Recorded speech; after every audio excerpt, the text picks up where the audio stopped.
Lors d'un déjeuner luxueux, une petite fille des rues s'approche et désigne la bague d'une puissante femme d'affaires. Avec conviction, elle affirme que sa mère en possède une identique. La femme est glacée. Cette bague est unique et appartenait à sa fille disparue il y a 13 ans. En quelques secondes, le passé ressurgit et plus rien ne sera comme avant. Si cette histoire vous a intéressé, n'oubliez pas de vous abonner à notre chaîne et de nous dire de quelle ville vous nous regardez. Continuons. Le jeudi après-midi tombait paresseusement sur l'avenue Montaigne.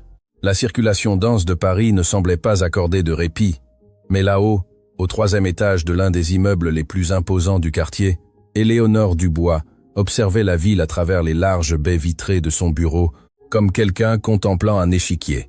Chaque mouvement calculé, chaque décision mûrement réfléchie, chaque affaire conclue avec la précision de celle qui n'avait jamais appris à perdre. À 58 ans, Éléonore avait bâti un empire que peu de gens auraient pu imaginer.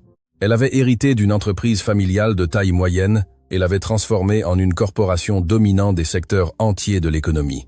Ses cheveux foncés, toujours impeccablement coiffés, commençaient à laisser apparaître des fils argentés qu'elle ne se souciait pas de cacher. « Ce sont des marques de bataille gagnées », disait-elle. Son regard perçant intimidait les cadres expérimentés, et sa présence dans n'importe quel environnement imposait un respect immédiat. Mais derrière cette armure de pouvoir et de contrôle existait une blessure qui ne s'était jamais refermée. Une douleur silencieuse qu'aucune réunion d'affaires, aucun contrat mirobolant, aucune conquête professionnelle n'avait pu guérir. 13 ans auparavant, sa fille aînée avait disparu. Elle s'était simplement volatilisée, comme si la terre s'était ouverte, et avait englouti Marianne, ne laissant que des questions sans réponse, et un vide qui grandissait chaque jour. Éléonore ferma les yeux un instant, s'accordant une rare démonstration de vulnérabilité dans la solitude de son bureau. Marianne, le nom faisait encore mal comme une lame. Elle se souvenait de la dernière fois qu'elle l'avait vue. Une discussion futile à propos d'engagement professionnel qu'Éléonore ne pouvait pas reporter. Marianne voulait de l'attention. Elle voulait parler de quelque chose d'important. Mais Éléonore était absorbée par une fusion d'entreprises qui dévorait tout son temps. Des promesses de plus tard, quand les choses se calmeront, quand il y aura plus de temps. Des promesses qui ne furent jamais tenues. Et puis Marianne disparut, la police fut alertée. Des détectives privés furent engagés. Chaque piste fut suivie obsessionnellement, mais rien. C'était comme si Marianne avait simplement décidé d'effacer sa propre existence. Il n'y avait aucun signe de quelque chose de mal, aucun indice clair, juste le silence assourdissant d'une absence qui devenait chaque jour plus lourde. Éléonore ouvrit les yeux et regarda sa main droite. À son index brillait une bague qui était bien plus qu'un simple bijou, faite d'or blanc et de platine, avec un design unique créé par un joaillier genevois qui ne travaillait plus. La bague portait en son centre un petit saphir bleu, entouré de diamants minuscules disposés selon un motif qui semblait raconter une histoire. Cette bague avait été un cadeau de son mari, Pierre, décédé 5 ans avant la disparition de Marianne. Il avait fait fabriquer 2 bagues identiques, une pour Éléonore et une pour Marianne, comme symbole de protection et d'appartenance familiale. Marianne portait la sienne le jour où elle était partie, et ce détail, plus que tout autre, maintenait vivante une étincelle d'espoir dans le cœur d'Éléonore. Si quelque chose de terrible s'était produit, la bague aurait été retrouvée, pensait-elle durant ses nuits d'insomnie. Mais non, la bague avait disparu avec sa fille, et Éléonore s'y accrochait, comme preuve qu'ailleurs, Marianne existait toujours. Le téléphone sonna, interrompant ses pensées. C'était Lucille, sa secrétaire. « Madame Dubois, Monsieur Mathieu vous attend au restaurant. La table est réservée pour 13 heures. » Éléonore soupira. Mathieu. Son fils cadet de 26 ans était tout ce qui lui restait de famille proche. Intelligent, ambitieux, dévoué aux affaires familiales, mais aussi émotionnellement distant. La disparition de Marianne avait créé une ombre entre eux. Un sujet qui n'était jamais abordé directement, mais qui planait sur chaque conversation, chaque dîner, chaque moment en famille. « J'arrive, Lucille. » Éléonore prit son sac en cuir, ajusta son impeccable blazer gris et sortit du bureau d'un pas ferme.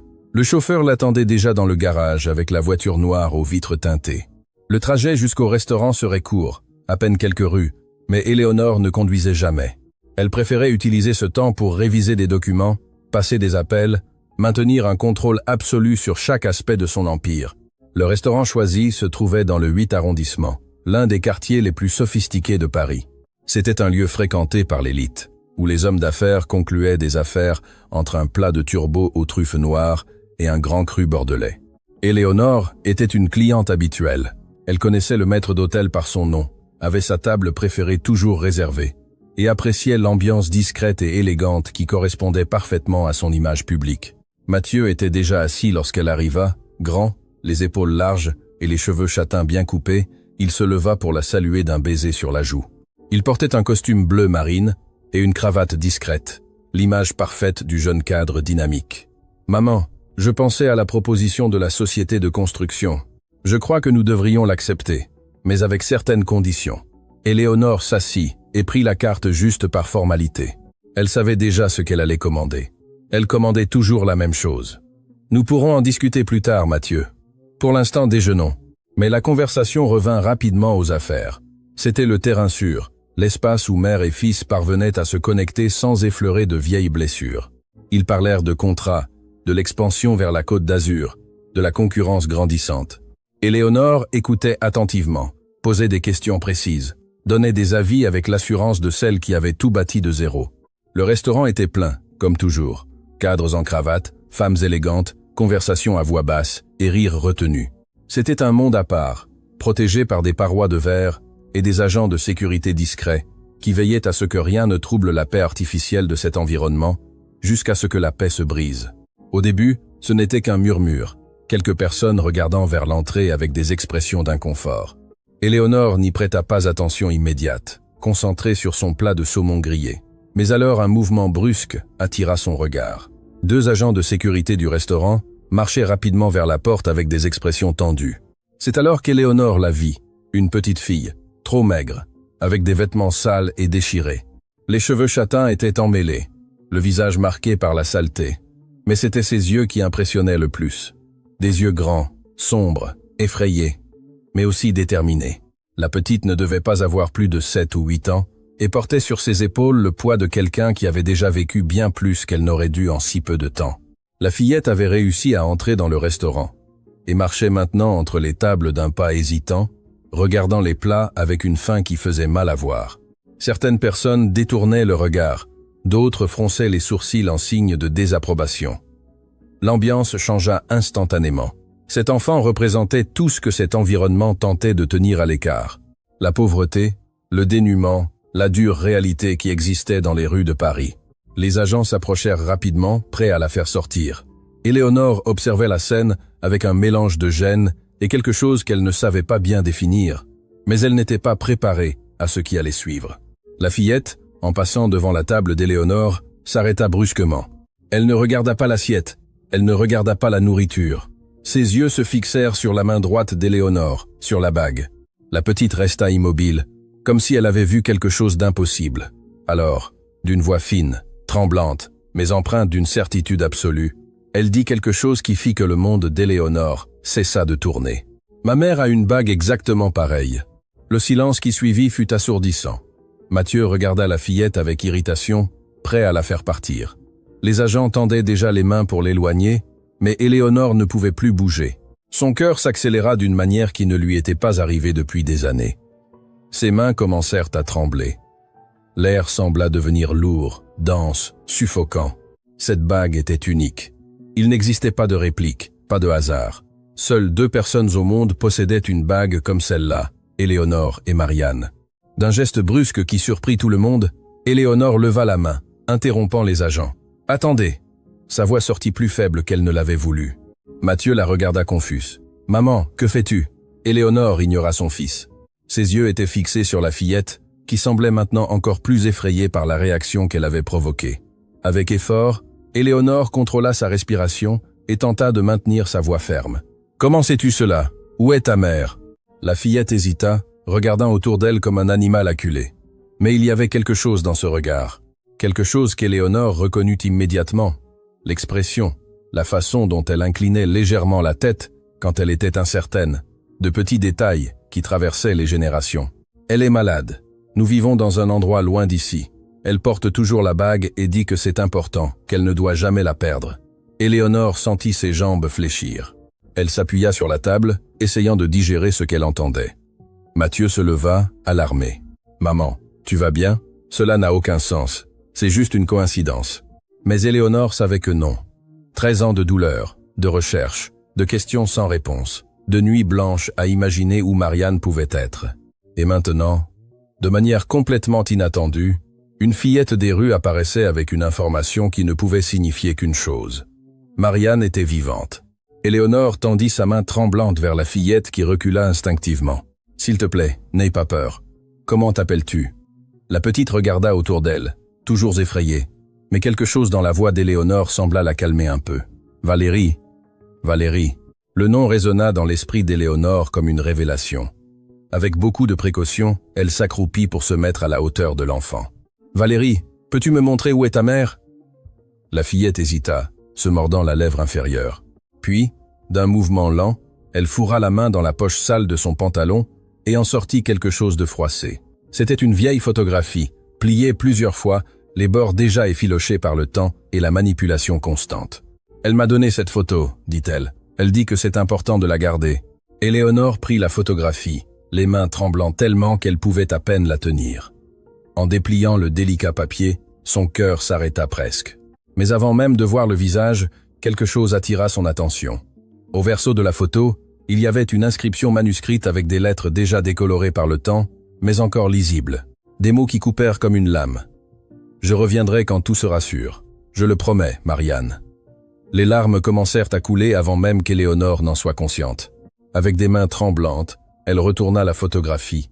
Et là, elle était, Marianne, plus âgée, plus mince, le visage marqué par des années de difficultés, mais indubitablement sa fille.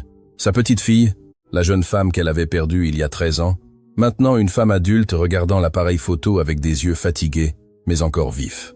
Et à ses côtés, tenant sa main, il y avait Valérie, la même fillette qui se tenait maintenant là, dans le restaurant luxueux, sans comprendre pleinement le tremblement de terre qu'elle venait de provoquer. Éléonore leva les yeux de la photographie et regarda Valérie avec une intensité qui fit reculer la petite, mais ce n'était ni la rage ni la peur qu'elle voyait dans ce regard. C'était de la reconnaissance, c'était de la douleur, c'était de l'espoir, c'était de l'amour. Car maintenant, Éléonore le voyait.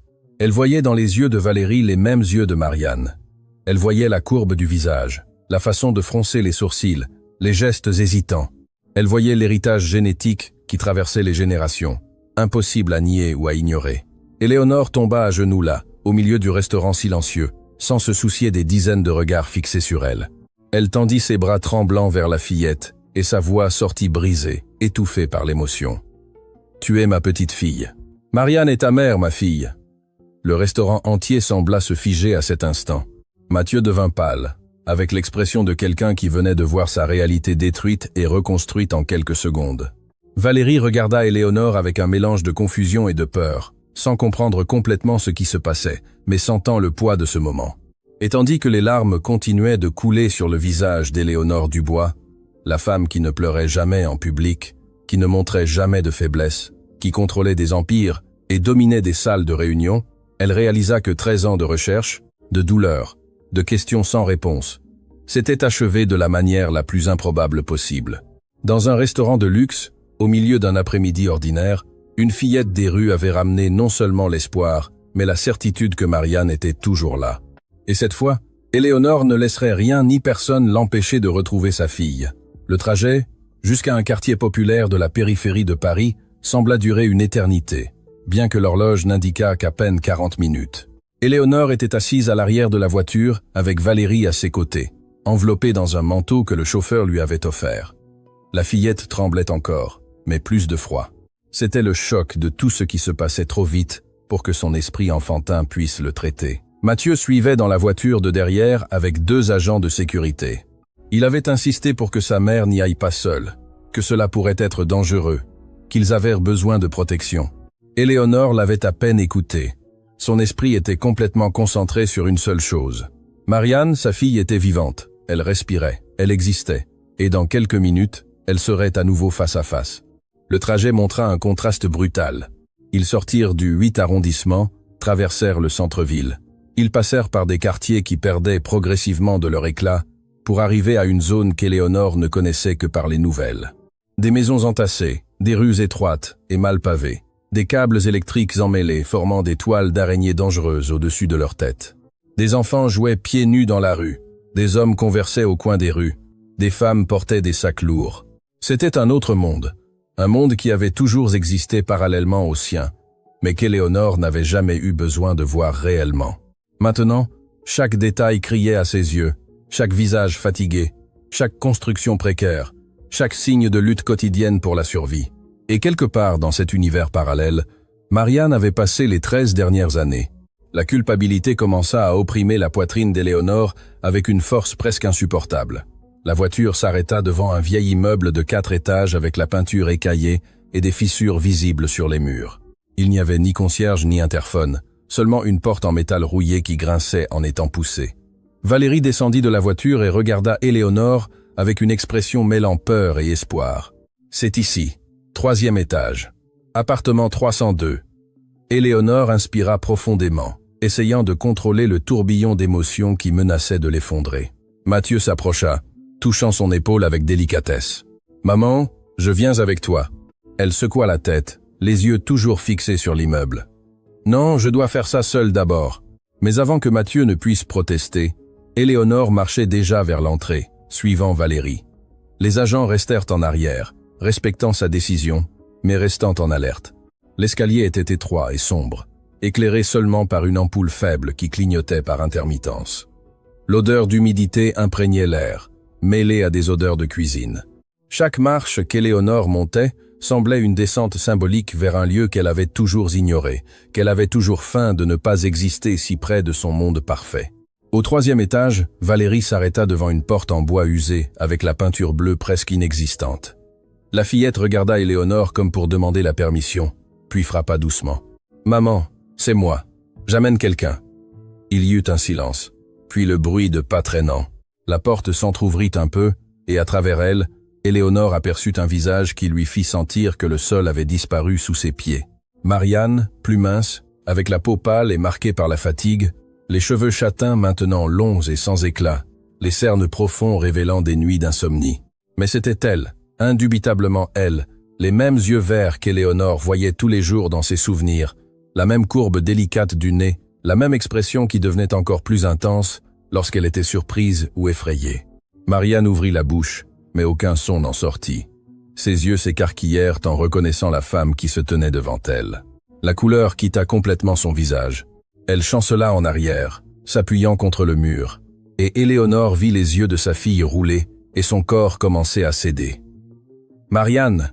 Éléonore franchit la porte en 1 seconde, réussissant à retenir sa fille avant qu'elle ne tombe complètement. Le poids de Marianne dans ses bras était d'une légèreté terrifiante. Valérie commença à pleurer, terrorisée, tandis qu'Éléonore s'agenouillait sur le sol étroit de l'entrée, serrant sa fille contre sa poitrine, sentant enfin, après 13 ans, la chaleur de son corps, la réalité de son existence. « Marianne, ma fille, je suis là. Tu es en sécurité. Je suis là. » Les mots sortaient entrecoupés, mêlés de larmes qu'Éléonore n'essayait plus de retenir. Elle caressait les cheveux de sa fille, la serrait contre elle, comme pour garantir que c'était réel, que ce n'était pas un autre de ces rêves cruels qui la tourmentaient depuis si longtemps. Mathieu apparut à la porte, pâle, suivi par les agents. En voyant la scène, il sentit lui aussi ses jambes fléchir. C'était sa sœur, la sœur qu'il pensait ne jamais revoir, qui était devenue presque une figure mythologique dans son esprit, et maintenant elle était là, évanouie dans les bras de sa mère, dans un minuscule appartement qui sentait l'humidité et le désespoir. « Nous avons besoin d'un médecin », la voix de Mathieu sortit rauque. L'un des agents était déjà au téléphone pour appeler une ambulance, mais avant qu'il ne puisse décider quoi faire, Marianne commença à bouger. Ses yeux s'ouvrirent lentement, désorientés, jusqu'à ce qu'il se pose sur le visage d'Éléonore penchée sur elle. Un instant, il n'y eut que le silence. Mère et fille se regardèrent, et dans ce regard passa tout le poids de 13 ans d'absence, de douleur, de peur et d'un amour qui n'était jamais mort. « Tu es venu ?» murmura Marianne d'une voix faible et brisée. « Tu es vraiment venu ?» Éléonore ne put répondre. Elle serra simplement sa fille plus fort, pleurant d'une manière qu'elle n'avait pas faite depuis le jour où Marianne avait disparu. Valérie s'approcha, toujours effrayée, et s'agenouilla à côté des deux, posant sa petite main sur l'épaule de sa mère dans un geste de réconfort qui brisa encore plus le cœur d'Éléonore. Mathieu entra dans l'appartement, refermant la porte derrière lui pour accorder un peu d'intimité. Le lieu était minuscule, une pièce qui servait aussi de chambre avec un vieux canapé qui servait clairement de lit, une petite télévision sur une boîte en carton, des rideaux déchirés couvrant une petite fenêtre. Au fond, une cuisine minuscule, avec seulement une plaque de cuisson à 2 feux et un réfrigérateur qui faisait un bruit étrange. Dans un coin, un matelas au sol, avec des couvertures fines. C'était là que dormait Valérie. Cela avait été le monde de Marianne ces dernières années. C'était la vie qu'elle avait menée, tandis qu'Éléonore commandait des empires et concluait des affaires millionnaires. Avec soin, Éléonore aida Marianne à s'asseoir sur le canapé. Sa fille était encore très faible, mais refusa l'idée de l'ambulance, insistant sur le fait qu'elle allait bien, que ce n'était que le choc. Valérie apporta un verre d'eau et Marianne but à petites gorgées, les mains tremblant tellement qu'Éléonore dut tenir le verre pour elle. Lorsqu'elle réussit enfin à parler, Marianne regarda sa mère avec un mélange d'émotions si complexe qu'il était presque impossible de le déchiffrer. « Comment m'as-tu trouvé ?»« C'est Valérie », répondit Éléonore, regardant sa petite fille avec une gratitude infinie. « Elle est venue au restaurant pour demander à manger. Elle a vu ma bague et a dit que tu en avais une pareille. » Marianne porta instinctivement la main à son propre doigt, où la bague brillait même avec le peu de lumière de l'appartement. Le geste fut si automatique, si protecteur, qu'Éléonore réalisa à quel point cet objet signifiait pour sa fille. « Je ne l'ai jamais enlevé », dit Marianne à voix basse, « pas même dans les pires moments. C'était la seule chose qui me reliait à vous, la seule preuve qu'un jour j'ai eu une famille. » Les mots furent comme des couteaux dans le cœur d'Éléonore. « Marianne, pourquoi es-tu partie? Pourquoi as-tu disparu? Je t'ai cherché pendant des années. J'ai engagé les meilleurs enquêteurs, suivi chaque piste. Je n'ai jamais cessé de te chercher. » Marianne ferma les yeux, et les larmes commencèrent à couler sur son visage émacié. Je ne voulais pas partir, jamais, mais je n'avais pas le choix. Elle respira profondément, comme si elle rassemblait son courage pour enfin raconter la vérité qu'elle avait gardée si longtemps. Il y a 13 ans, j'ai rencontré quelqu'un, un homme qui semblait gentil, qui m'a fait me sentir vue à un moment où je me sentais invisible dans notre propre maison. Tu étais toujours occupée, maman. Toujours en réunion, toujours en voyage, toujours avec quelque chose de plus important. J'ai essayé de te parler tant de fois, mais il n'y avait jamais de temps. Éléonore sentit la culpabilité l'opprimer encore plus. Cet homme s'est approché de moi avec des arrière-pensées. Il travaillait pour des gens dangereux, des gens qui voulaient des informations sur l'entreprise, sur nos affaires. Il m'a manipulé, il m'a utilisé. Et quand je l'ai réalisé, quand j'ai perçu que j'avais tout mis en jeu, qu'il avait des documents, des enregistrements, des choses qui pourraient détruire notre famille, j'ai paniqué. Marianne marqua une pause en s'essuyant les larmes du revers de la main. Il m'a menacé. Il a dit que si je ne continuais pas à transmettre des informations, il s'en prendrait à toi, à Mathieu, à tout le monde. Je ne savais pas quoi faire. Alors j'ai décidé que la seule façon de vous protéger était de disparaître. J'ai créé de fausses pistes, laissé des indices qui menaient à des endroits erronés. J'ai coupé tout contact, changé de ville, puis changé à nouveau. J'ai vécu comme une invisible pendant des années. Mathieu, qui était resté silencieux jusqu'alors, parla finalement d'une voix chargée d'émotions. « Mais pourquoi n'es-tu pas revenu quand tout a été fini? Pourquoi es-tu resté disparu toutes ces années ?» Marianne regarda son frère avec une tristesse profonde. « Parce que j'avais honte, Mathieu. Honte de ce que j'avais fait, des informations que j'avais données sans le savoir, d'avoir été si naïve. Et avec le temps, la vie est devenue de plus en plus difficile. Je n'avais plus de papier, je ne pouvais pas trouver d'emploi formel. Je suis tombée enceinte de Valérie, et tout s'est encore plus compliqué. Chaque jour qui passait, je me sentais plus distante de vous. Comment aurais-je pu revenir? Comment expliquerais-je tout? Vous deviez me haïr. »« Jamais !» dit Éléonore avec fermeté, tenant le visage de sa fille entre ses mains. « Je ne t'ai jamais haï, pas une seule seconde. Je voulais juste que tu reviennes. Je voulais juste savoir que tu allais bien. » Marianne fondit en larmes à nouveau et Éléonore l'attira dans une étreinte serrée. Valérie se joignit à elle, et pour la première fois en 13 ans, mère, fille et petite-fille étaient réunies. Quand elles se séparèrent finalement, Éléonore essuya ses propres larmes et reprit sa posture de commandement habituelle. « Nous allons tout régler maintenant. Tu auras les meilleurs médecins. Je chercherai un appartement. Valérie ira dans une bonne école. Je m'occuperai de tout. » Mais au lieu de gratitude, elle vit de la résistance dans le regard de Marianne. « Maman, je ne veux pas que tu me répares comme si j'étais un problème d'affaires. » Éléonore cligna des yeux, surprise. « Je veux juste t'aider. Je sais, mais je n'ai pas besoin que tu résolves tout. J'ai besoin que tu sois présente, que tu m'écoutes, que tu connaisses ta petite fille. Il ne sert à rien que tu entres ici avec tes solutions toutes faites et que tu espères que tout redevienne normal. Rien n'est normal depuis 13 ans, maman. » Les mots furent durs, mais nécessaires.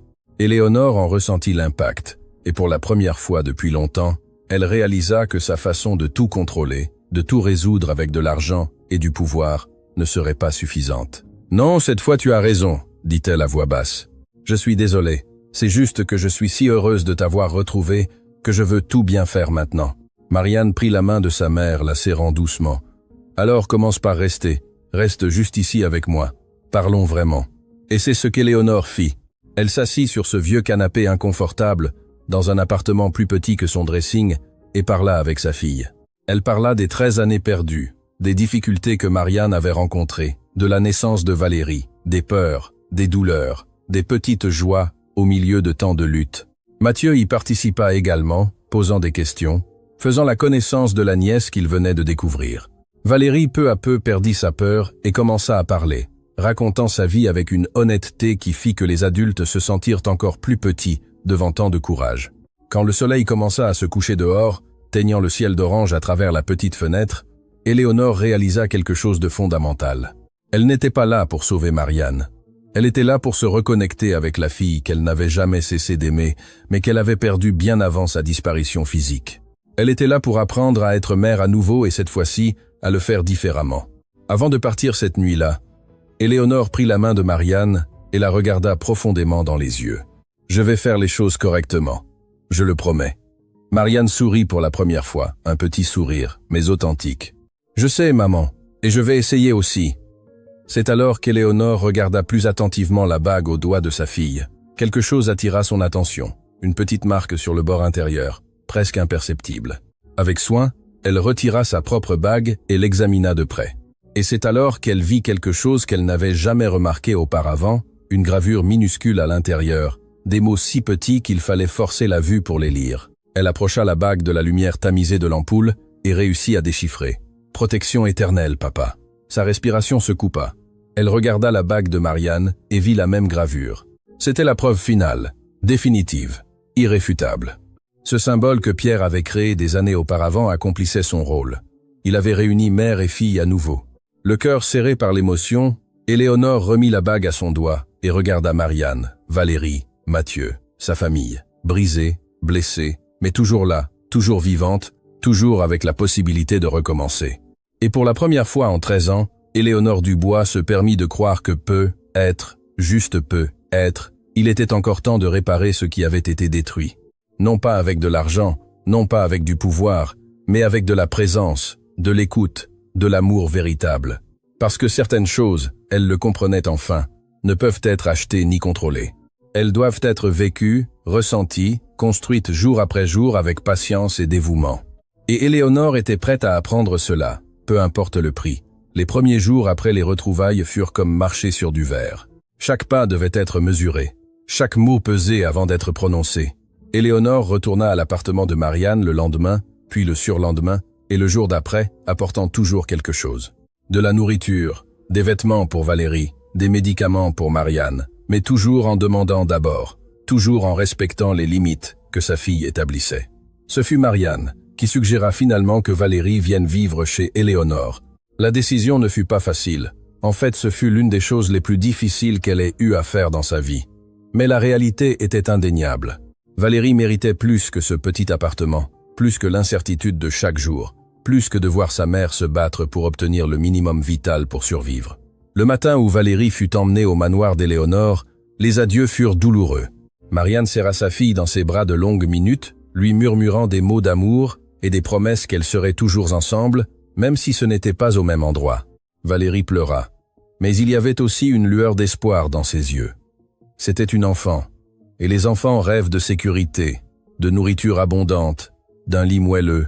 Éléonore promit que Marianne pourrait lui rendre visite quand elle le voudrait, qu'une chambre l'attendrait elle aussi, que ce serait leur maison à toutes les deux. Mais Marianne refusa. Elle n'était pas encore prête. Elle avait besoin de temps. Elle avait besoin de tout traiter. Elle avait besoin de se reconstruire avant de réintégrer ce monde qui fut un jour le sien. Le manoir d'Éléonore se trouvait dans un quartier résidentiel fermé du nord de Paris, entouré de vastes jardins et d'une sécurité garantissant une intimité totale. C'était un monde complètement différent de celui où Valérie avait grandi. En entrant pour la première fois, la fillette resta paralysée, regardant autour d'elle avec un mélange de fascination et de peur. La chambre qu'Éléonore avait préparée pour elle était plus grande que tout l'appartement où elle vivait avec sa mère. Elle avait un lit immense avec des draps doux, une armoire pleine de vêtements neufs, des étagères de livres et de jouets, un bureau en bois clair près de la fenêtre donnant sur le jardin. C'était une chambre de rêve, mais Valérie ne put dormir cette première nuit. Habituée au matelas fin au sol, au bruit constant de la rue, à la présence proche de sa mère, elle se sentit perdue dans cet espace silencieux et immense. Vers 3 heures du matin, Éléonore la trouva assise par terre à côté du lit, les genoux serrés contre elle, pleurant doucement. Sans rien dire, Éléonore s'assit à côté de sa petite fille et la tira dans ses bras. Valérie s'accrocha à elle comme un naufragé s'accroche à une planche en mer, et elles restèrent ainsi des heures jusqu'à ce que le sommeil vainque finalement la peur et que la fillette s'endorme dans les bras de sa grand-mère. Les semaines suivantes, Éléonore dut apprendre quelque chose qu'elle n'avait jamais eu besoin d'apprendre auparavant. La patience. Valérie ne s'adapta pas instantanément à cette nouvelle vie. Elle faisait fréquemment des cauchemars. Elle se réveillait effrayée, cherchant sa mère. Elle refusait certains aliments parce qu'elle n'y était pas habituée. Elle se cachait quand il y avait beaucoup de monde. Le traumatisme de vivre dans la rue, de souffrir de la faim, de ressentir une peur constante, ne disparaissait pas juste parce qu'elle avait maintenant du confort.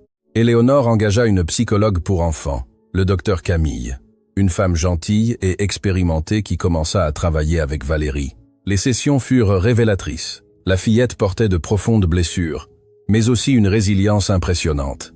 Elle était intelligente, observatrice, capable de percevoir des détails que les adultes ignoraient, et peu à peu, avec soutien et attention, elle commença à s'ouvrir. Pendant ce temps, la relation entre Éléonore et Mathieu traversa une épreuve difficile. Le fils cadet se sentait en quelque sorte remplacé.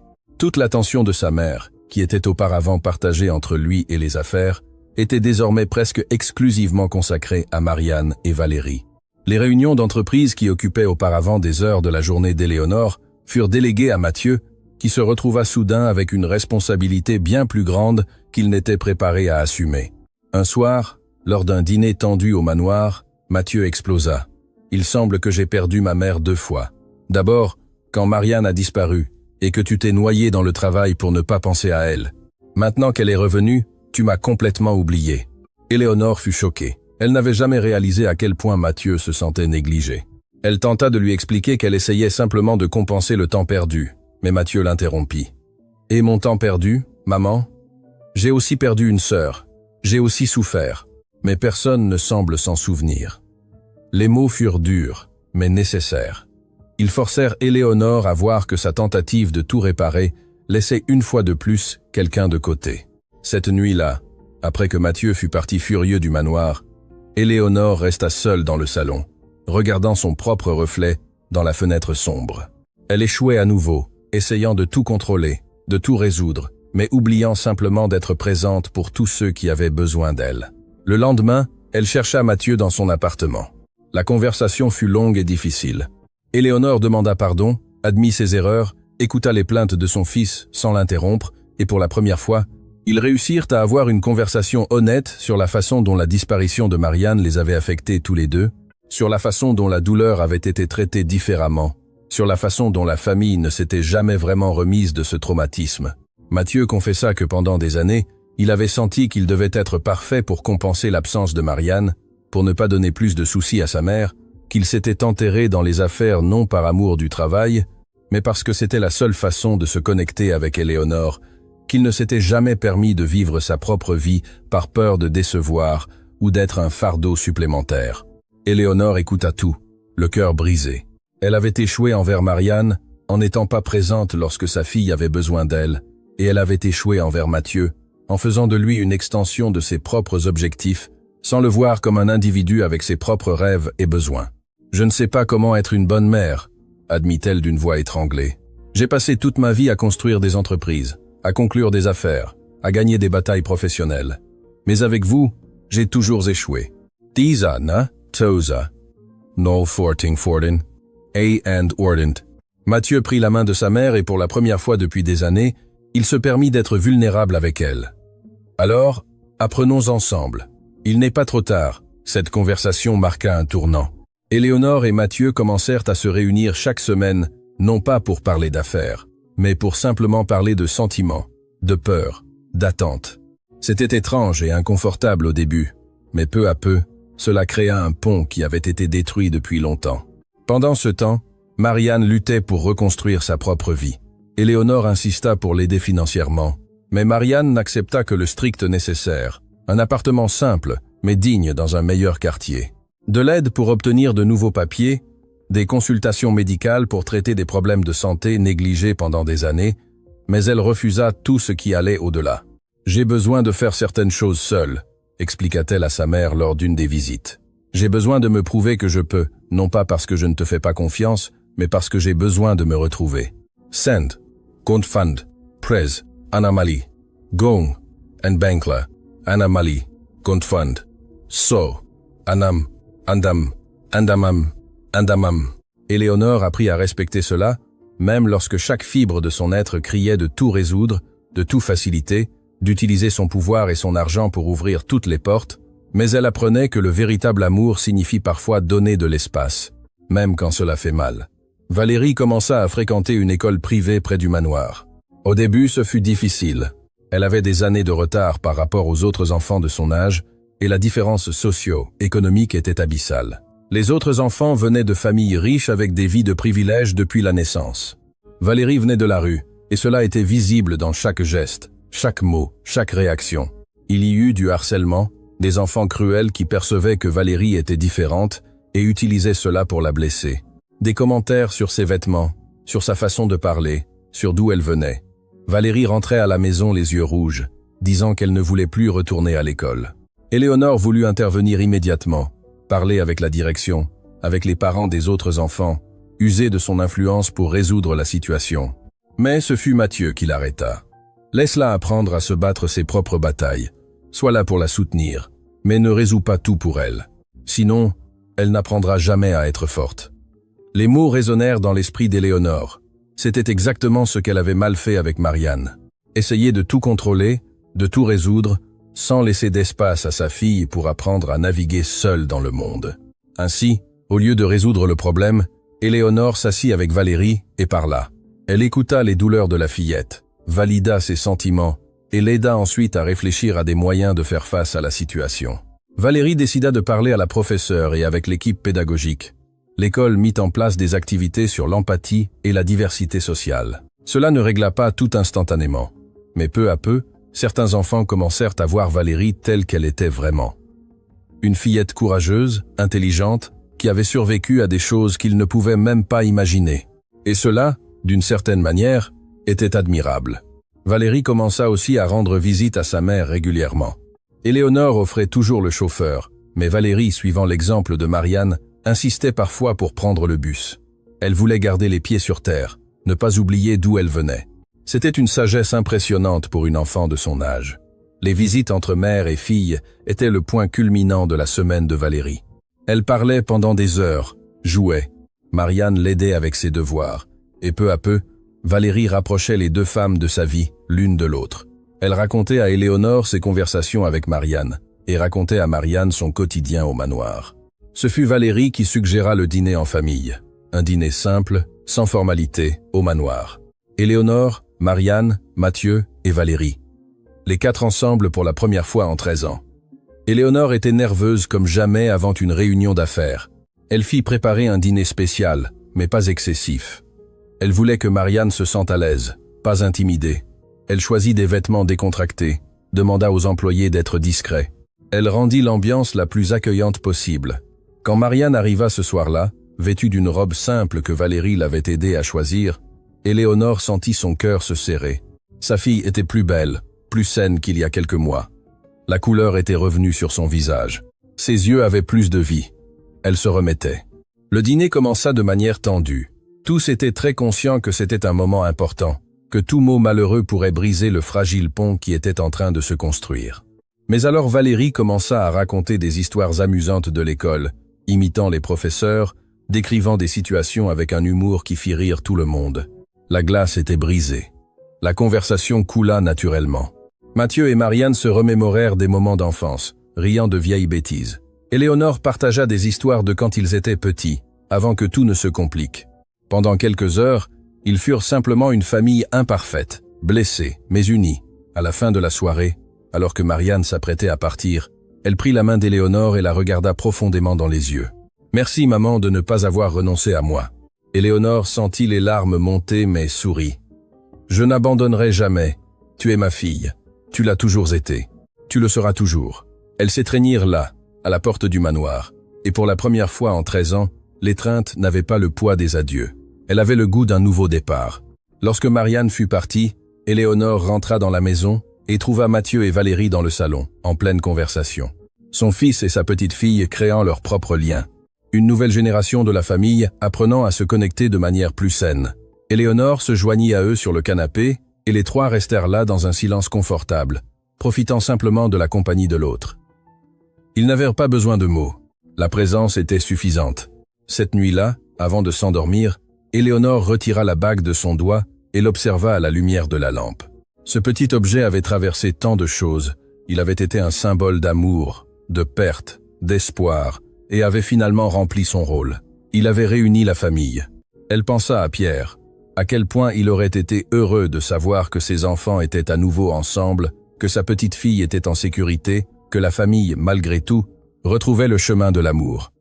Avec un doux sourire, Éléonore remit la bague à son doigt.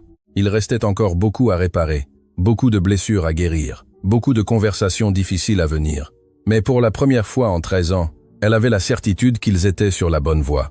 Et cette fois, elle ne ferait pas les mêmes erreurs. Cette fois, elle serait vraiment présente. 6 mois passèrent depuis les retrouvailles.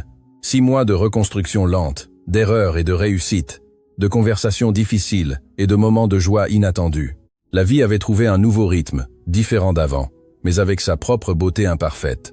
Valérie était méconnaissable, non seulement physiquement, bien que les kilos gagnés et la santé retrouvée soient évidents, mais surtout dans sa façon d'être. La fillette effrayée qui était entrée dans le restaurant pour demander à manger s'était transformée en une enfant sûre d'elle, curieuse, pleine de rêves. Elle portait encore les marques du passé. Parfois, elle se réveillait avec des cauchemars. Il y avait des jours où elle était plus silencieuse, mais elle avait appris à parler de ses sentiments, à demander de l'aide quand elle en avait besoin. L'école était devenue un endroit où elle brillait. Après des mois de cours de soutien et beaucoup d'efforts, Valérie rattrapait ses camarades. Plus que cela, elle découvrait des talents. Elle avait un don pour l'art. Elle passait des heures à dessiner, à créer des histoires à travers des images. La professeure d'arts, Madame Duval, vit en elle un potentiel spécial et commença à l'encourager, lui accordant une attention individualisée et suggérant que ses dessins soient exposés dans les couloirs de l'école. Au manoir, Valérie avait transformé un coin de sa chambre en un petit atelier. Crayons de couleur, peinture, pinceaux, papier de toutes sortes éparpillés sur une table qu'Éléonore avait fait faire spécialement pour elle. Et c'est là que Valérie passait des heures à créer des mondes entiers sur le papier. Elle dessinait la famille réunie, dessinait des souvenirs de la vie avec sa mère, dessinait des rêves pour l'avenir. Un jour, pendant le petit déjeuner, Valérie annonça qu'elle voulait faire une surprise à Marianne. Elle travaillait sur un album de dessins racontant son histoire depuis le moment de leur séparation jusqu'aux retrouvailles. Elle voulait l'offrir à sa mère pour son anniversaire qui approchait. Éléonore observa sa petite fille avec fierté et émotion. Cet enfant lui avait tant appris sur le courage, sur la résilience, sur l'amour inconditionnel. Valérie n'avait jamais reproché à Marianne les difficultés qu'elles avaient traversées. Elle n'avait jamais ressenti de rage ni de ressentiment, seulement un amour pur et simple. Pendant ce temps, Marianne continuait son chemin de reconstruction. Elle avait trouvé un travail dans une petite librairie du quartier où elle vivait. Le salaire était modeste, mais c'était le sien, fruit de son propre effort. Elle rentrait chez elle fatiguée tous les jours, mais il y avait une lumière dans ses yeux qui n'existait pas auparavant. C'était la lumière de celle qui retrouvait sa dignité, son autonomie, son identité. Éléonore visitait parfois la librairie, toujours discrète, toujours respectueuse. Elle achetait des livres qu'elle n'allait pas toujours lire, mais qui servaient d'excuse pour voir sa fille travailler, pour avoir quelques minutes de conversation naturelle, sans le poids des attentes. À ces moments-là, Éléonore voyait Marianne non seulement comme sa fille, mais comme une femme forte, survivante, admirable. La relation entre mère et fille avait encore ses difficultés. Il y avait des sujets évités, des blessures qui faisaient encore trop mal pour être touchées, mais il y avait aussi une nouvelle honnêteté entre elles. Quand quelque chose dérangeait, elles en parlaient.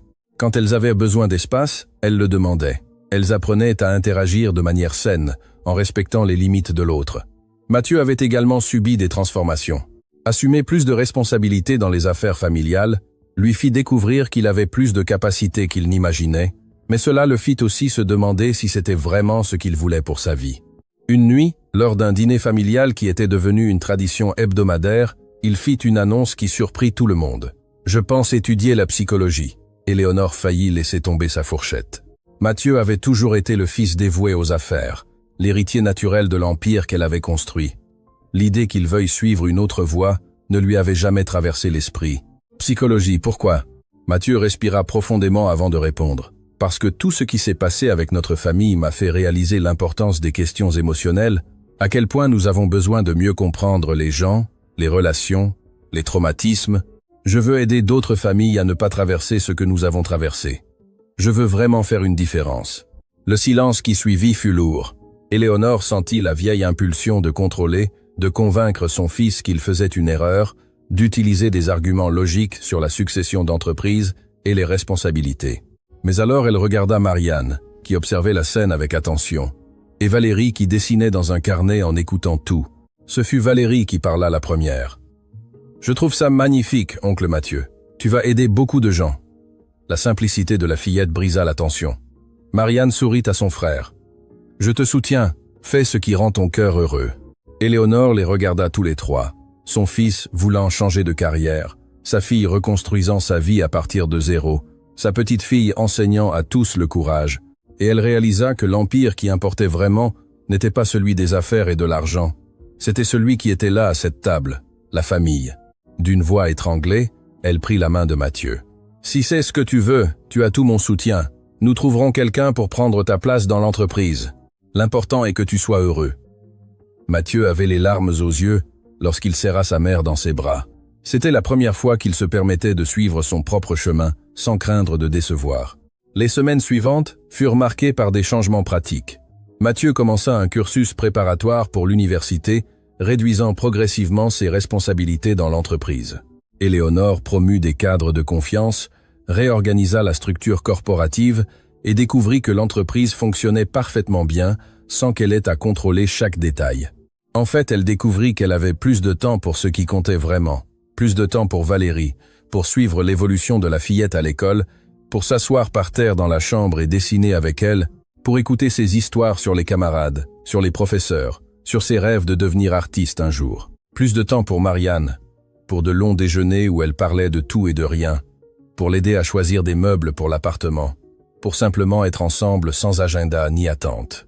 Plus de temps pour Mathieu, pour le soutenir dans ses études, pour l'écouter parler de théorie psychologique avec un enthousiasme qu'elle n'avait jamais vu quand il parlait d'affaires. Mais tout n'était pas parfait. Il y avait des jours difficiles, des jours où Valérie regrettait la vie simple avec Marianne, aussi dure fut-elle. Des jours où Marianne se sentait coupable de ne pas pouvoir offrir à sa fille ce qu'Éléonore lui offrait. Des jours où Mathieu doutait de sa décision et se demandait s'il faisait le bon choix. Des jours où Éléonore se sentait perdue, ne sachant pas comment tout équilibrer. Ce fut lors d'un de ces jours difficiles que la grande crise éclata. Valérie était à l'école lorsqu'une camarade fit un commentaire cruel sur sa mère. Elle dit que Marianne était une misérable, qu'elle avait abandonné sa fille, que Valérie n'avait les bonnes choses qu'elle avait que parce que sa grand-mère était riche, non pas parce que sa mère valait quelque chose. Valérie, qui avait appris à gérer de nombreuses provocations, ne put cette fois contenir sa rage. Elle répondit. La discussion s'envenima et Valérie finit par bousculer sa camarade. Rien de grave, mais suffisant pour que la directrice appelle Éléonore, pour qu'elle vienne chercher la fillette plus tôt. Sur le chemin du retour, Valérie était silencieuse, les yeux rouges d'avoir tant pleuré. Éléonore tenta de parler, mais la fillette se referma. Ce n'est qu'une fois arrivée au manoir et assise dans le jardin que Valérie se défoula enfin. Elle a dit que ma mère ne valait rien. Elle a dit qu'elle m'avait abandonnée, et ça m'a beaucoup mise en colère. Grand-mère, parce que ma mère est la personne la plus courageuse que je connaisse. Elle a tout fait pour moi, tout, et les gens jugent sans rien savoir. Éléonore serra sa petite fille dans ses bras pendant qu'elle pleurait, sentant sa propre douleur reflétée dans les mots de l'enfant, car elle aussi avait jugé. Elle avait passé des années à penser que Marianne l'avait abandonnée, qu'elle avait été égoïste, qu'elle ne se souciait pas de la famille. Et ce n'est que maintenant qu'elle comprenait l'ampleur du sacrifice que sa fille avait fait. Lorsque Valérie se calma, Éléonore la prit par les épaules et la regarda profondément dans les yeux. « Ta mère est une héroïne, et tu as tout le droit de la défendre, mais pas avec violence, Valérie. Utilise tes mots, utilise ton histoire. Raconte la vérité à ceux qui sont prêts à l'écouter et à ceux qui ne le sont pas. Ne gaspille pas ton énergie. Valérie sécha ses larmes et hocha la tête. Puis elle regarda Éléonore avec un sérieux impressionnant pour son âge. « Grand-mère, tu as beaucoup d'argent, n'est-ce pas ?» Éléonore fut surprise par le changement brusque de sujet, mais hocha la tête. « Oui, j'en ai. »« Alors, pourquoi ne l'utilises-tu pas pour aider d'autres enfants comme j'étais? Des enfants qui sont dans la rue, qui ont faim, qui ont peur. » La question frappa Éléonore comme un coup de poing. Valérie avait raison. Elle avait d'immenses ressources, du pouvoir, de l'influence, et elle utilisait tout cela uniquement pour réparer sa propre famille. Mais qu'en était-il des autres familles et des autres enfants, et de toutes les Valéries qui étaient encore dans les rues, attendant une opportunité? Cette nuit-là, Éléonore ne put dormir. La question de Valérie résonnait dans son esprit. Elle se leva, alla à son bureau et commença à prendre des notes. Elle fit des recherches, lut sur les organisations existantes, sur les lacunes dans l'aide aux enfants en situation de vulnérabilité, et une idée commença à prendre forme.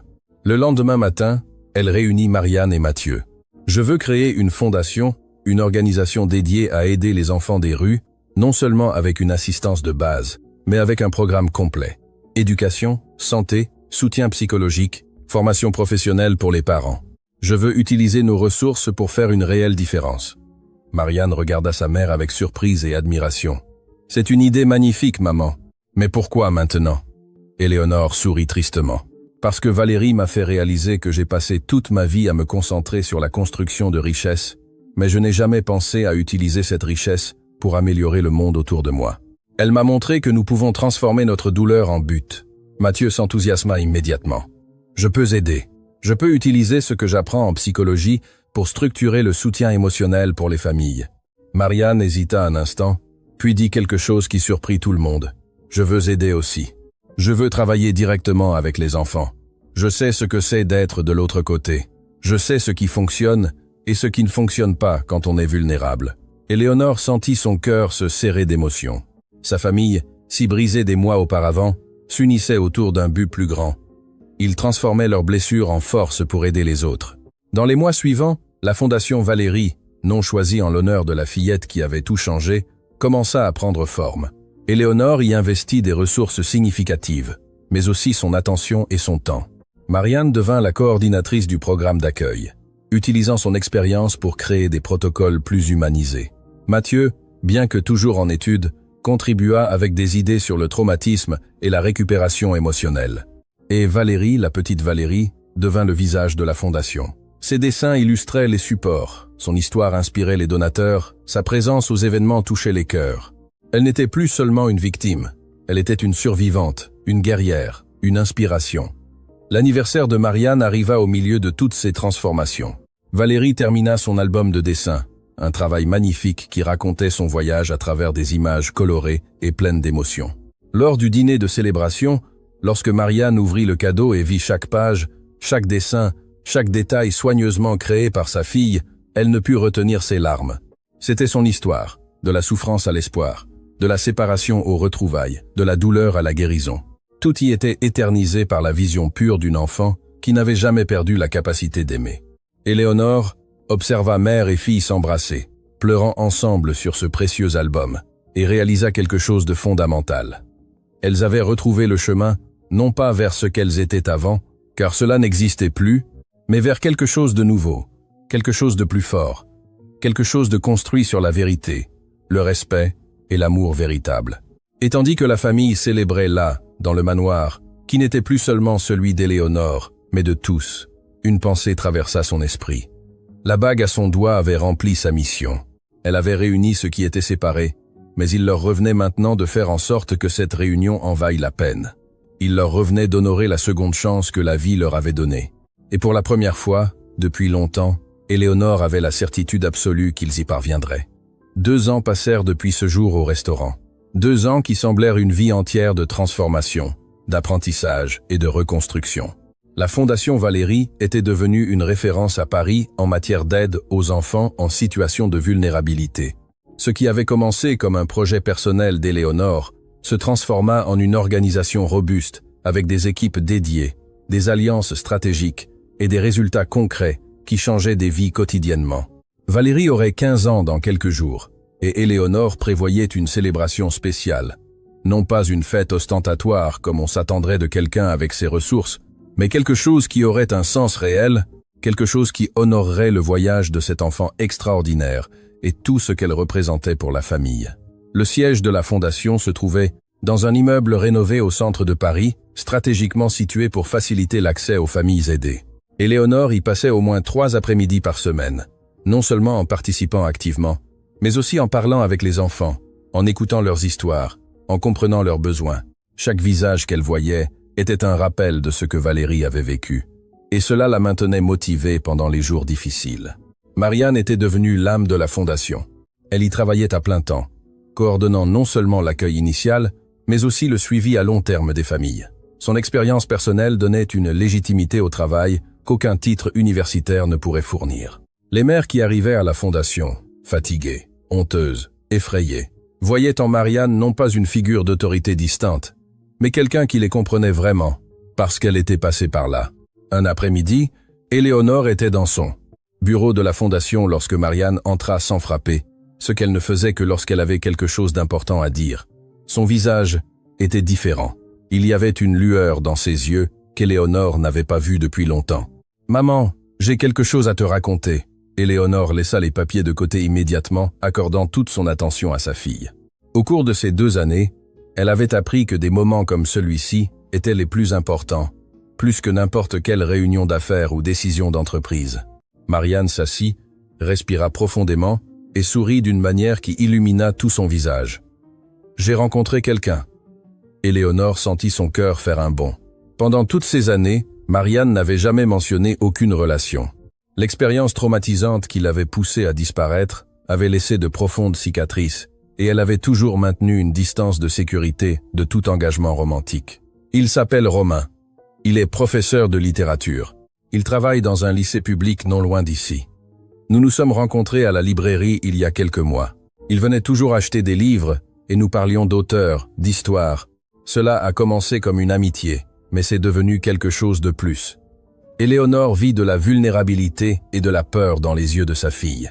Marianne s'ouvrait, se permettant de faire confiance à nouveau, et c'était à la fois beau et terrifiant. « Tu lui as raconté le passé ?» Marianne hocha la tête. « Je lui ai tout raconté. La disparition, Valérie, toi, tout. » Il a écouté sans juger. Il a dit que le passé d'une personne ne définit pas qui elle est aujourd'hui. Il a dit que je suis l'une des femmes les plus courageuses qu'il connaisse. Les larmes commencèrent à couler sur le visage d'Éléonore. Voir sa fille se permettre d'être à nouveau heureuse, se permettre de croire en quelqu'un, était l'une des plus belles choses qu'elle ait jamais vues. « J'aimerais beaucoup le rencontrer. » Marianne sourit, soulagée. « Il veut te rencontrer aussi. Et Valérie. Il sait à quel point elle est importante pour moi. » Cette nuit-là, lors du dîner familial qui restait une tradition sacrée, Marianne annonça la nouvelle.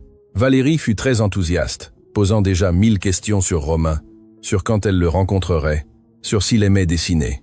Mathieu serra sa sœur dans ses bras, heureux de la voir enfin permettre à quelqu'un de nouveau d'entrer dans sa vie. Et Éléonore observa tout avec un sentiment de paix qu'elle ne savait pas possible de ressentir.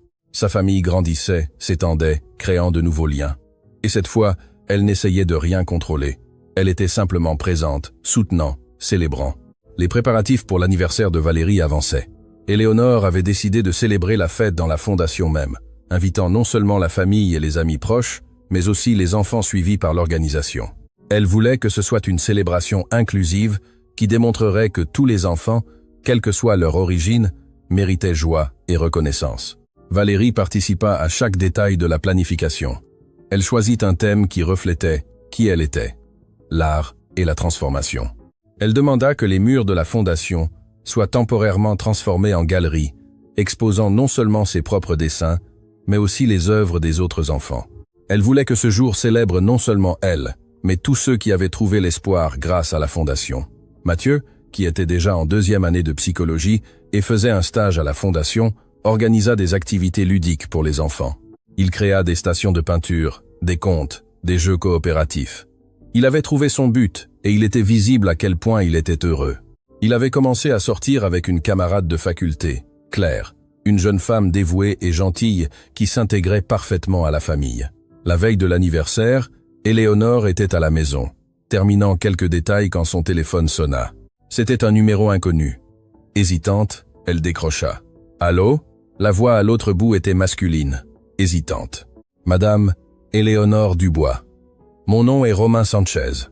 Je suis le petit ami de Marianne. Elle m'a donné votre contact. Éléonore sourit. Romain semblait nerveux et il y avait quelque chose de charmant là-dedans. Bonjour Romain, Marianne m'a parlé de vous. Il y eut une pause et Romain continua d'une voix plus ferme. Madame Éléonore, je sais que cela peut sembler précipité, mais j'appelle parce que je veux faire les choses correctement. Je suis amoureux de votre fille. Je veux la demander en mariage, mais je ne veux pas le faire sans votre bénédiction. Marianne a traversé beaucoup d'épreuves, et je sais à quel point sa famille est importante pour elle. Alors avant tout, j'avais besoin de vous parler. Éléonore sentit ses yeux s'humidifier. Cet homme qu'elle ne connaissait pas encore personnellement montrait un respect et une considération qui touchaient profondément son cœur. Romain, il n'est pas nécessaire de m'appeler madame et oui, vous avez ma bénédiction. Toute personne qui fait sourire ma fille d'une manière si spéciale mérite tout le bonheur du monde. Elle entendit le soupir de soulagement à l'autre bout de la ligne. Merci beaucoup. Je la demanderai en mariage à l'anniversaire de Valérie, si cela ne pose pas de problème. Marianne a dit que ce serait le moment parfait, entourée de la famille. Éléonore accepta, émue. Une autre transformation, un autre nouveau départ, une autre preuve que la vie trouve toujours des moyens de surprendre. Le jour de l'anniversaire se leva ensoleillé et magnifique. La fondation était transformée. Des ballons colorés, des affiches faites par les enfants eux-mêmes, des tables remplies de nourriture, une musique douce en fond. Mais le plus remarquable étaient les murs couverts d'art, de dessins, de peintures, de collages, chacun racontant une histoire de dépassement, d'espoir et de rêve.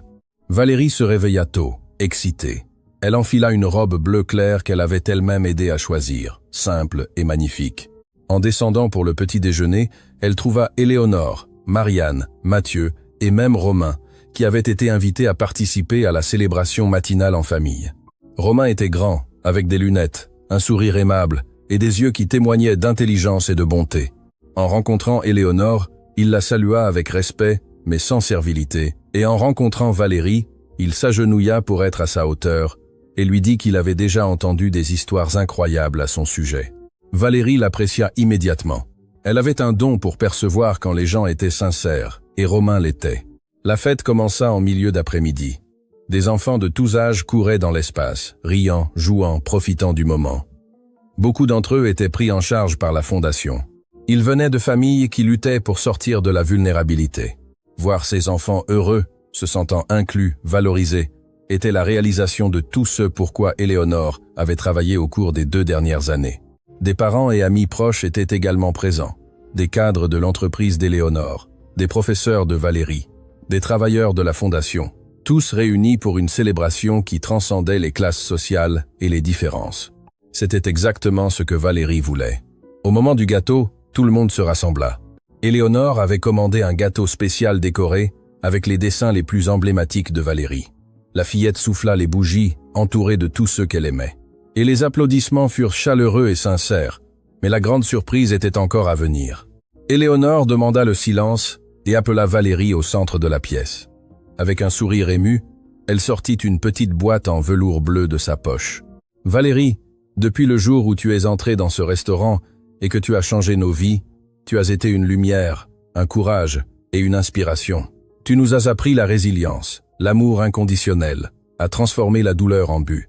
Aujourd'hui, pour ton 15e anniversaire, je veux te donner quelque chose de spécial. » Éléonore ouvrit la boîte, révélant une bague. Elle n'était pas identique aux bagues qu'elle et Marianne possédaient, mais elle en reprenait des éléments. Le design était nouveau, créé spécialement pour Valérie, mais incorporait le saphir bleu et les diamants dans un motif qui dialoguait clairement avec les bagues originales. Cette bague représente le passé, le présent et le futur. Elle représente le voyage de notre famille, les douleurs que nous avons surmontées, l'amour qui nous a tenus unis même à distance, et l'espoir qui nous guide vers demain. Cette bague est à toi, Valérie. Et avec elle, je veux te dire que tu n'es pas seulement ma petite fille, tu es mon héroïne. Valérie pleurait lorsqu'Éléonore lui mit la bague au doigt. Ce fut un moment de pure émotion, et il n'y eut pas un œil sec dans la pièce. Marianne serra sa fille et sa mère en même temps, et Mathieu se joignit à l'étreinte, créant un cercle d'amour et de gratitude. Mais l'après-midi réservait encore une surprise. Lorsque l'émotion se calma un peu, Romain s'approcha du centre de la pièce, demandant l'attention. Il était visiblement nerveux, mais déterminé. Je sais que c'est le jour de Valérie, et je ne veux en aucun cas lui voler la vedette. Mais Valérie m'a donné la permission de faire quelque chose d'important aujourd'hui, en présence de vous tous. Il se tourna vers Marianne, qui le regardait, confuse, sans comprendre ce qui se passait. Romain prit sa main et devant les regards attentifs de tous, il s'agenouilla. Marianne, depuis le jour où je t'ai rencontré, ma vie a pris un nouveau sens. Tu m'as appris le courage, les nouveaux départs, le véritable amour. Ta force m'inspire chaque jour, et je ne peux imaginer mon avenir sans toi. Il sortit une petite boîte de sa poche, l'ouvrant pour révéler une bague simple mais magnifique. Voudrais-tu m'épouser? Marianne était en état de choc total. Ses mains tremblaient, les larmes coulaient librement sur son visage. Elle regarda Valérie, qui souriait et faisait des gestes d'approbation enthousiaste. Elle regarda Éléonore, qui avait les mains sur la poitrine, émue. Elle regarda Mathieu, qui souriait de toutes ses dents. Et puis elle regarda à nouveau Romain et d'une voix entrecoupée, mais ferme, répondit « Oui, 1000 fois oui ». La salle explosa en applaudissements et en cris de joie. Romain glissa la bague au doigt de Marianne et l'attira pour un baiser tandis que tout le monde célébrait. Valérie courut embrasser sa mère et son futur beau-père. Et une fois de plus, la famille s'unit dans une étreinte collective, pleine d'amour. La fête continua jusqu'au crépuscule avec plus de rires, plus d'histoires, plus de célébrations. Lorsque les enfants commencèrent à partir avec leur famille, chacun emportait un sac avec des cadeaux et des souvenirs. Mais le plus grand cadeau qu'ils emportaient était invisible, le souvenir d'un jour où ils furent vus, valorisés, aimés. Lorsque finalement seule la famille resta, ils s'assirent ensemble en cercle sur le sol de la fondation, fatigués mais heureux. Valérie était au centre, regardant la bague à son doigt, digérant encore tout ce qui s'était passé. « Grand-mère », dit-elle à voix basse en regardant Éléonore, « oncle Mathieu a raconté que tout a commencé par ta bague, par la bague de ma mère. » Éléonore regarda sa propre bague, puis celle de Marianne, et enfin la nouvelle bague de Valérie. « Oui, ma chérie, mais ce n'est pas la bague elle-même qui nous a réunis, c'est l'amour qu'elle représentait, c'est le courage que tu as eu de parler, c'est la décision de nous tous de nous ouvrir au pardon, à la reconstruction, au nouveau départ. » Marianne compléta, tenant la main de sa fille. « Les bagues sont des symboles, mais ce qui nous maintient réellement unis, c'est le choix. Le choix de chaque jour d'être présent, de se soucier, de se battre pour ce que nous aimons. » Mathieu hocha la tête, passant le bras autour des épaules de Claire, et d'apprendre de nos erreurs, de ne pas répéter les schémas qui nous ont blessés, de construire quelque chose de nouveau et de meilleur. Romain, qui faisait déjà partie de la famille, ajouta « Et de laisser d'autres personnes entrer dans cette histoire, d'élargir le cercle de l'amour, au lieu de le fermer. » Des Surawa. Diam, diam, diam, diam. Valérie regarda chacun d'eux, le cœur débordant de gratitude et d'amour. Alors, pour la première fois en 15 ans de vie, pour la première fois depuis qu'elle avait commencé à parler, elle prononça un mot qu'elle n'avait jamais utilisé auparavant, « grand-mère ». Le monde sembla s'arrêter à cet instant. Éléonore sentit son cœur exploser. Pendant 2 ans, Valérie l'avait toujours appelée par son nom. C'était sa façon de maintenir une certaine distance, de traiter sa place dans cette nouvelle famille. Mais maintenant, elle était enfin prête à franchir ce pas. « Grand-mère, merci pour tout, de m'avoir trouvé, de ne pas avoir renoncé à ma mère, de faire tout ça. » Éléonore l'attira dans une étreinte serrée, pleurant sans retenue. Marianne pleura aussi, heureuse de voir la connexion entre mère et fille enfin complète. Et tous cela comprirent que c'était le véritable point culminant du voyage. Non pas les retrouvailles au restaurant, non pas la reconstruction de la famille, mais ce moment où tous acceptèrent enfin leur rôle, leur place, et choisirent de construire quelque chose de nouveau ensemble. Cette nuit-là, quand tout le monde était parti et qu'Éléonore était seule à la maison, elle s'assit dans son fauteuil préféré et regarda par la fenêtre le ciel étoilé de Paris. Elle pensa à Pierre, souhaitant qu'il puisse voir ce que ces bagues qu'il avait fait faire avaient initié. Elle pensa au voyage impossible qu'ils avaient parcouru, aux douleurs qu'ils avaient affrontées, aux victoires qu'ils avaient conquises, et elle réalisa quelque chose de fondamental. La vie a une façon particulière de nous enseigner les leçons que nous devons apprendre. Elle avait passé des décennies à construire des empires, à accumuler du pouvoir, à contrôler chaque variable. Mais la leçon la plus importante vint d'une fillette des rues qui s'approcha d'elle dans un restaurant et lui dit une phrase simple qui changea tout. « Ma mère a une bague exactement pareille. » Ce moment de reconnaissance déclencha une réaction en chaîne qui transforma non seulement la famille d'Éléonore, mais des centaines d'autres familles grâce à la fondation. Cela démontra qu'il n'est pas nécessaire d'être parfait pour faire la différence. Il suffit d'être présent, d'être disposé, d'être ouvert. Éléonore regarda la bague à son doigt, brillant doucement sous la lumière tamisée de la pièce. Elle avait rempli son rôle. Elle avait protégé, elle avait connecté, elle avait guidé. Et maintenant, il existait une nouvelle génération de bagues. Celle de Valérie, représentant l'espoir et l'avenir. Celle de Marianne, bientôt accompagnée de l'alliance de mariage avec Romain, représentant les nouveaux départs et les secondes chances. L'histoire aurait pu avoir tant de fins différentes. Elle aurait pu se terminer en tragédie, en perte définitive, en rancunes inconciliables. Mais elle ne se termina pas ainsi. Elle se termina avec une famille reconstruite, imparfaite, mais unie. Elle se termina avec amour, pardon et détermination. Et tandis qu'Éléonore se permettait enfin de se reposer, sachant que le lendemain apporterait de nouveaux défis, mais aussi de nouvelles joies, elle murmura à l'univers une dernière gratitude. Merci de m'avoir donné une seconde chance, de m'avoir appris qu'il n'est jamais trop tard pour changer, de m'avoir montré que le véritable héritage n'est pas les affaires que nous construisons, mais les vies que nous touchons. Die from this, being from, Doknos Axen, in the froms. La bague brilla une dernière fois comme si elle était d'accord, et Éléonore sourit, enfin en paix. Fin de l'histoire. Chers auditeurs, nous espérons que l'histoire d'Éléonore, Marianne et Valérie a profondément touché votre cœur. Si vous avez été ému par ce voyage de retrouvailles, de pardon et de reconstruction familiale, laissez votre like, abonnez-vous à la chaîne et dites-nous en commentaire quel moment vous a le plus marqué. Était-ce la rencontre au restaurant, le courage de Valérie, la transformation d'Éléonore? Tous les jours, nous vous apportons des histoires intenses comme celle-ci qui révèlent le côté le plus profond de l'âme humaine et nous rappellent qu'il y a toujours de l'espoir pour recommencer. Nous vous attendons au prochain épisode avec une autre histoire qui remuera vos émotions et vous fera réfléchir sur le pouvoir de l'amour et de la famille.